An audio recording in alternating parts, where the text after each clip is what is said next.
Yes, yes. No, no, no. Ah, fuck. Hey, sweetheart. Have you had lunch? Yes. Or no. I know it's tough, but, it's been almost a year. I hope you can try out something new for your own good.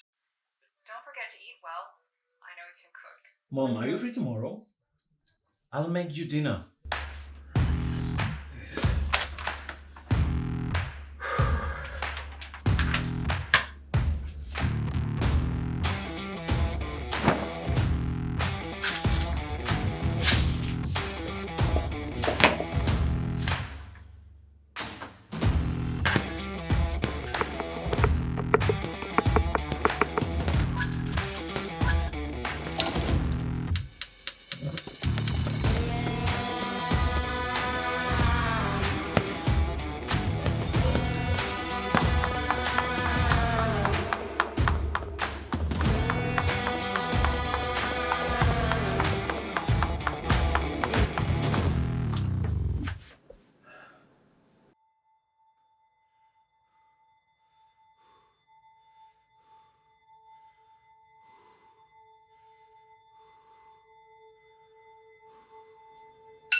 They look really nice.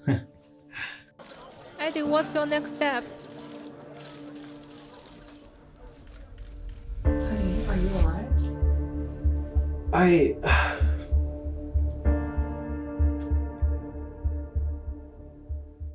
I want to be a chef.